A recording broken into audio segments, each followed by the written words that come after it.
Think of difficult royals, who do you think of? Now, come on, be kind.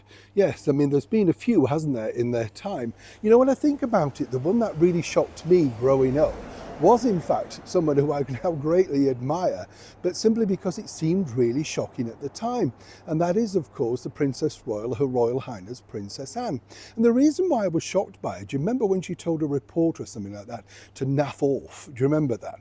And that was, it's hard to imagine this now, but that was on the news, and that was seen as terribly shocking. And we were told off at school if you use that phrase. Yeah, well, you remember things like that, you see. And it was considered to be like, oh, how dare that's, you know, and we didn't know if it was swearing or not. But the fact that a member of the royal family had said it, I thought, well, that's not really a problem. Oh, yes, it was. But of course, the royal family have had a lot of problems along the way with family members. Not more so right now than, of course, the former royal known as Prince Andrew, the Duke of York. But way back, there was somebody else equally, some people might say, as difficult.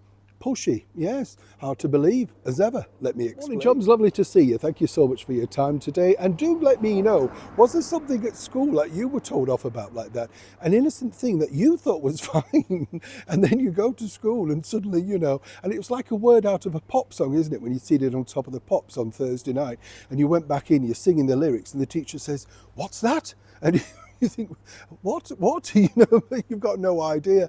That's the thing about history and how sort of ambivalent it becomes, and simply easier when you think going further and further down the annals of history. This man, of course, will always be remembered, the former king, yes, the Duke of Windsor, Edward. Well, he really created, I suppose, what we now know today, royal scandal. And it really is, you know, when you look back at the archives, right, and you look at the newspapers and the headlines, there was really nothing different to what's happening, say, with Prince Andrew or whatever. They did not hold back, and particularly in the European papers, they didn't need to, you see. So there was your problem. You know, now they're a little bit more, shall we say, reserved over here in the United Kingdom, but not really with the European. So consequently, it was full onslaught. Now, we all know the story about how he decided to abdicate because of the woman that he loved in December 1936. But long before that, David, as he was also known, had decided that he was going to make Wallis an international superstar. Now, I would say the difference, and let me know if you agree with me on this, chums, the difference between Wallis and, say, Meghan Markle is she did not really want that international fame. I think Wallis Simpson liked the high life, the glitz, the glamour, the parties, the social whirl that never ended, all that sort of stuff, but I don't think she wanted fame of that level, you understand. Now, this is where, for me, the story gets really interesting. Thank you.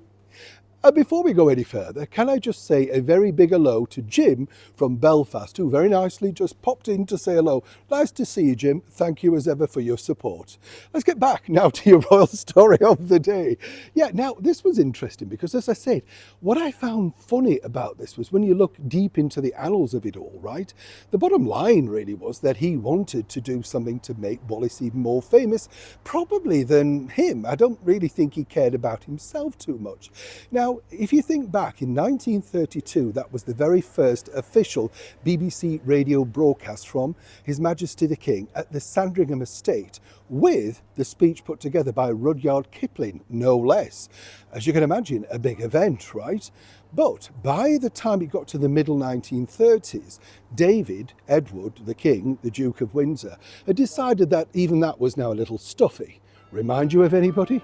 And the idea really was of him sitting in a room with a microphone talking to people. No, there should be a little bit more about it.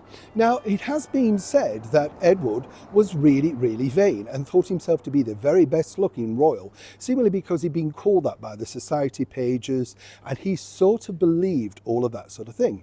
Now, what was interesting was, in this sort of early part of 1936, he'd had this idea, which he presented to court, and basically it was that, well, yes, he was going to do a Christmas speech, naturally, but how about that they made a phonographic record of it, a gramophone record of it, so that then that could be sold for charity. Now, this is kind of forward thinking, but you have to remember, gramophone records and sheet music were all the rage, right?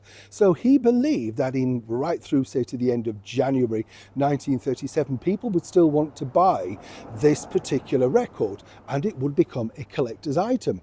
Also, on top of all of that, right, the idea really was that not only was that going to be, but they wanted to have their own very special label.